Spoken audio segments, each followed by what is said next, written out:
Assalamualaikum warahmatullahi wabarakatuh. Apa kabar semua penghuni negeri Bunian? Kembali lagi bersama Bunian Channel. Udah lama tak mengudara di YouTube ya kan? Karena ada beberapa masalah teknis yang terjadi di handphone saya, sehingga saya tidak bisa mengedit ya. Harus ganti handphone baru. Ternyata handphone baru ini tidak sesimpel handphone yang sebelumnya. Jadi mengirimnya agak lambat itu. Biasanya ngirim pakai WhatsApp, terus kirim video pakai WhatsApp, terus diedit, selesai. Sekarang kirim pakai WhatsApp, terpotong dia. Kalau durasinya terlalu panjang, dia tidak bisa mengirim seluruhnya. Jadi dia agak tertunda jadi bikin video-video yang lainnya. Nah, informasi yang beredar saya dengar bahwa sekarang menterinya sudah diam ya. Takut gitu ya kan. Takut apa ya? Saya gini-gini juga, masih sering juga SMS sama hantu-hantu di atas tuh ya. Terutama dengan orang-orang yang nggak jelas di atas itu ya, yang sok pintar ya. Nah, saya pengen mengomentari beberapa hal ya, terkait dengan kemarin saya mau mengomentari masalah 1 tahun Ansar Marlin yang menjadi gubernur. Tapi karena saya punya handphonenya rusak, akhirnya sampai sekarang baru bisa saya mengomentari. Jadi apa yang 1 tahun itu apa yang telah dilakukan oleh Ansar lah sebagai gubernur Kepri. Ansar sebagai gubernur Kepri ya, bukan Ansar pribadi. Secara pribadi saya tidak ada masalah dengan Ansar Ahmad, tetapi sebagai gubernur mungkin saya ada masalah dengan dia, ada masalah dengan saya gitu. Karena dia berkhianat atas saya sudah menjadi tim sukses dia ya, dibuang begitu saja ya. Orang-orang yang mendukung dia malah duduk dengan cantik sekarang. Tapi ingat, ada waktunya saya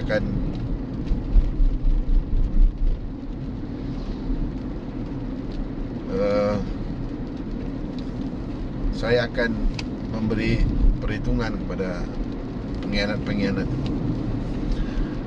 Ya, kemarin ketemu sama kawan-kawan. Jadi ada 7 orang yang menjadi target. Macam betul ya. Ya, salah satunya Sumantri akan ditargetkan. Target apa? Alah.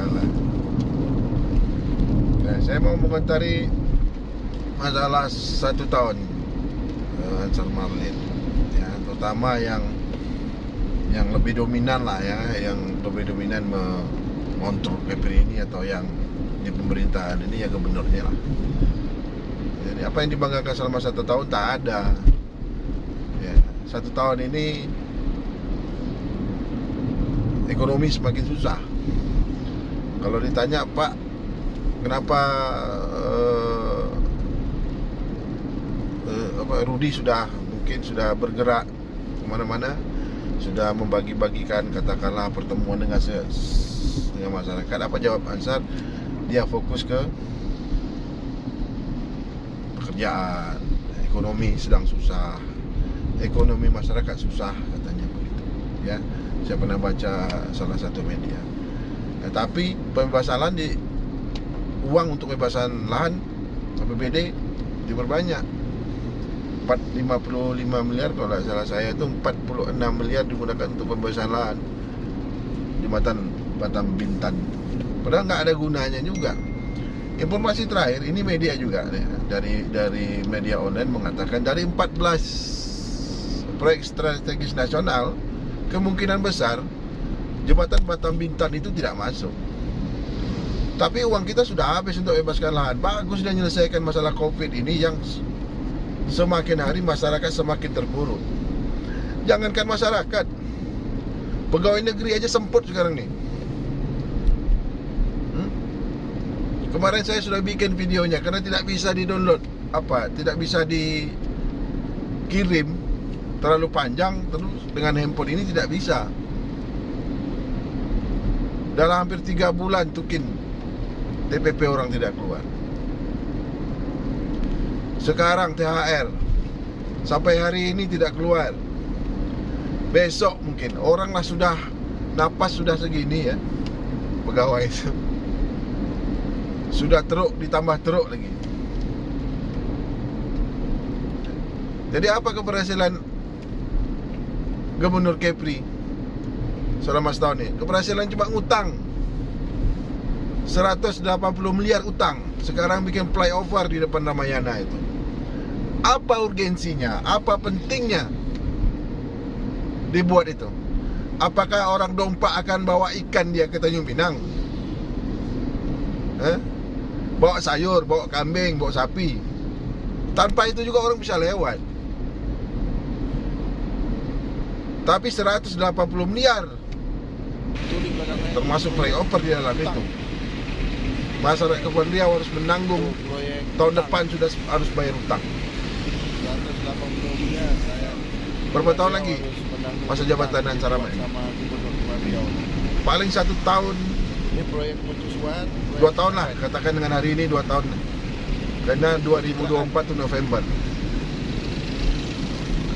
Tahun ini utang, tahun depan kita sudah mulai mencicil utang. Apakah tahun depan itu dibayar 180 miliar sekaligus atau dicicil selama 2 tahun? Karena masa jabatannya sampai 2024. Berapa bunga yang 180 miliar berapa yang dibayar?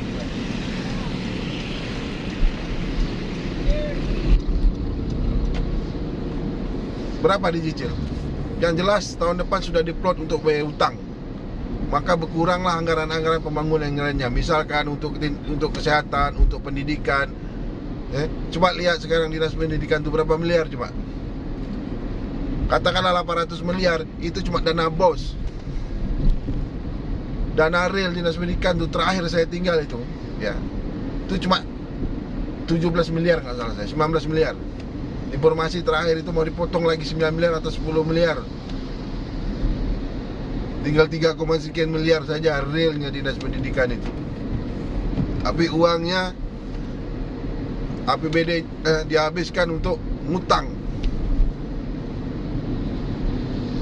Coba jujur, saya pernah tanya dengan anggota dewan. Ketika makan buka bersama. Saya tanya, "Bang," saya bilang, saya terus sebut namanya, "berapa bunga yang harus dibayar dari 180 miliar utang Kepri itu? Yang diutang sama gubernur itu?" Dia tidak jawab.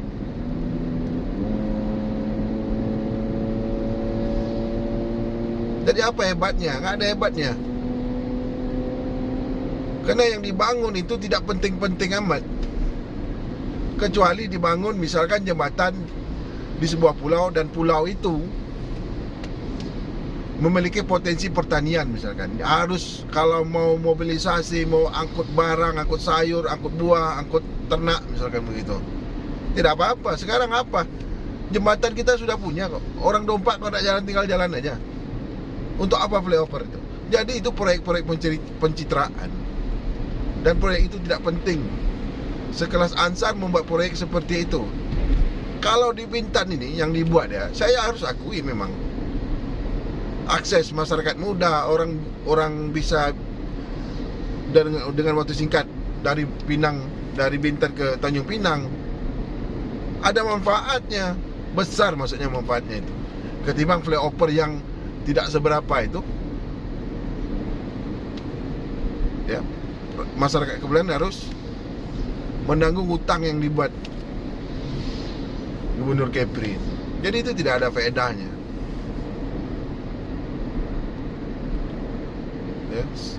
Hanya menjalankan macam mana tahun 2004 dianggap sebagai bisa membangun. Nggak gitu-gitu juga Pak Gubernur.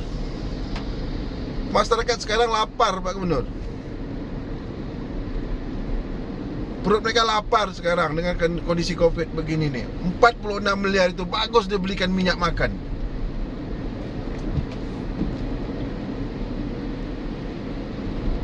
Kasih Perindak itu anggaran. Berapalah sekarang Perindak itu mengeluarkan operasi pasar itu kecil, Pak. Berapa ton cuma? Kecil. Dan itu pun minyak curah cuma. Ya, kualitasnya ya tahu sendirilah kualitas minyak curah itu seperti apa. Bangun jembatan nggak ada faedahnya juga, karena dalam informasi saya katakan tadi 14 proyek strategis nasional, tidak termasuk jembatan Batan Bintan itu. Jadi apa 1 tahun Ansar menjadi gubernur? Tak ada. Di berita itu saya ada grup satu. Di berita itu isinya tanda tangan ini MOU itu, tanda tangan ini MOU itu. Nak bangun ini, nak bangun itu, nak bangun ini, nak bangun itu. Tak apa nak dibangun. Tak ada juga yang faedah. UMKM. Ini cerita UMKM ya. Ini cerita pegiat-pegiat UMKM. Saya tidak tahu persis anggarannya, tapi kata mereka 20 miliar digelontorkan untuk UMKM itu. Tapi bukan duit Pemprov. Pinjam dulu duit Bank Riau. Karena pinjam duit Bank Riau, maka Bank Riau menentukan syarat, salah satunya jaminan. Seharusnya UMKM tidak perlu jaminan. Kalau duitnya itu benar-benar dari APBD. 20 miliar APBD titipkan ke Bank Riau, karena dia punya sistem, karena dia paham sistem menyalurkan kredit itu. Maka kita pakailah Bank Riau sebagai bank, salah satu bank milik daerah. Kita pakai. Tapi ini tidak. Duit bank itu dulu dipakai, nanti baru diganti plus bunga. Berapa bunganya? Menurut pegiat UMKM ini 9% bunganya. Sedang KUR itu 6%. UMKM yang dibuat sama kementerian itu cuma 5%. Kepri dengan tidak ada, dengan kekurangan uang, kekurangan anggaran, sanggup membayar 9%. Ada apa? Bukankah Bank Riau itu milik Kepri juga? Ada saham kita di situ. Paling tidak ikut KUR lah 6%. Jadi kita tidak menghabiskan uang hanya untuk membayar bunga. Ya kan? Sekarang mana UMKM-nya? Nggak ada, Pak. Nggak ada itu. Kita harus menanggung 9% bunga dari UMKM itu. Padahal bank milik daerah.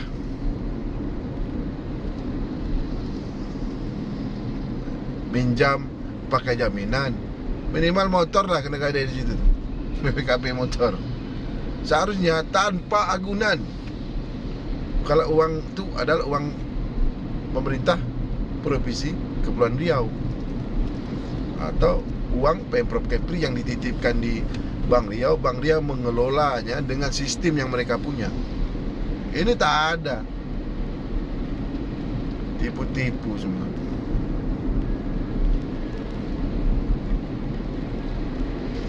Kontrak ini, kontrak itu, tantangan ini, tanda tangan itu, semua nak dibuat. Rakyat lapar. Itu yang kedua. Yang ketiga, ada yang mengatakan kemarin ada anak yang membuat menandatangani surat pernyataan di Kesbang itu. Kata orang-orang atas semua nanti sudah diam, tak berbunyi lagi. Saya bukan diam, saya kasih tahu sama media. Kau nanti aku laporkan, karena semua buktinya itu ada di saya. Kemarin kau bilang suruh aku laporkan lagi, aku laporkan kau setelah lebaran ini.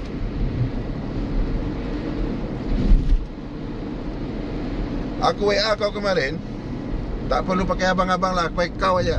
Aku WA kau kan kemarin, kau balas, kau tak tahu surat itu, tak tahu menahu. Baru kali ini baca, setelah aku kirim WA tu, baru kini kau baca. Aku tanya sama yang tanda tangan itu, apa pula tak ada engkau di dalam ruangan itu? Surat itu dibuat kau berada di dalam ruangan itu. Hasim, engkau, ada beberapa orang lagi. Ya lah media. So aku ingatkan sama engkau nih. Kemarin aku tanya lagi, kenapa mau ditantangan nih? Kenapa ditantangan? Kena dijamin kalau ceritakan semua kata anak yang tantangan itu, dia akan di backup. Nah, kenapa dipecat? Dia bilang, ternyata bukan di backup pak, dipecat rupanya. Siapa yang bilang itu menjamin bahwa anda akan di backup? Saudara Lamidi. Banyak voice note itu yang belum saya sampaikan, karena saya masih memberi pertimbangan. Sekali ini tidak ada pertimbangan. Saya akan sampaikan setelah lebaran ini. Saya akan lapor balik saudara Lamidi ke penegak hukum. Anda mau coba-coba kan? Saya laporkan anda saudara Lamidi. Voice note-nya banyak. Nama saudara di situ banyak disebut.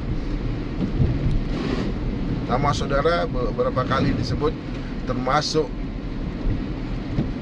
Anda mengatakan akan membackup anak yang menandatangan itu. Dan bohong.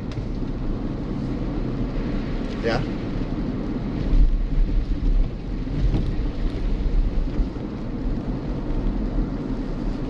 Ini pakai songkok nih, bukan macam Pak Haji.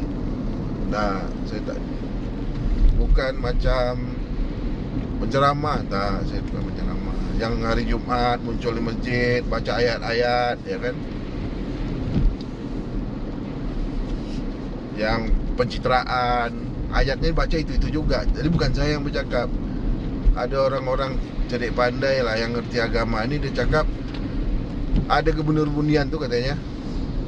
Gubernur Bunian, ceramahnya itu aja anunya, ayat-ayatnya. Ya mudah-mudahan besok Gubernur Bunian. Jadi yang cerita tu kawan saya yang Bunian. Jadi saya camkan, saya tidak pernah takut dengan siapapun di provinsi. Ada saya. Pegawai ini masalah waktu saja. Waktu-waktu dia berhenti, waktu-waktu dia pensiun kalau sampai. Banyak lagi yang saya nak kerjakan di kerja pegawai ini. Bukan tidak bersyukur, tapi orang kata, kemudian bercakap takut. Dulu marah kena tak dapat jabatan, padahal saya yang, kalau aku ni lah yang tukang susun, ikut menyusun pelantikan calon 3-4 tu, walaupun saya tidak masukkan nama saya di situ. Ada, biasa aja. Dari dulu tidak ada anggaran juga.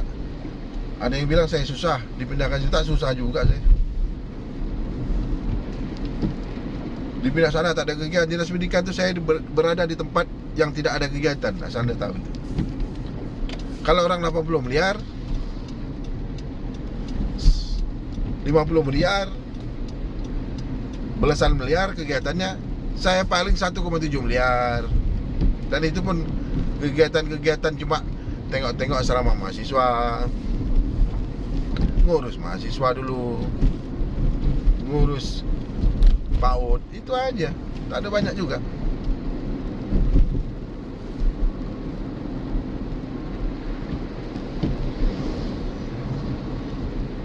Dulu memang tempat saya biasa-biasa saja. Tidak ada yang luar biasa. Karena saya malas ngurus-ngurus proyek. Apalagi proyek titipan dewan tu, paling malas. Bagus saya kerja. Ya. Jadi kalau ada orang katakan saya diam, saya tidak diam, saya sedang bergerak. Ya, ada beberapa orang pengen melapor gubernurnya, itu urusan mereka, tak urusan saya. Saya tidak, saya bekerja sendiri saja. Saya tidak ada backup orang ini, orang enggak ada. Oke. Ingat saudara Lamidi, saya akan laporkan anda dan beberapa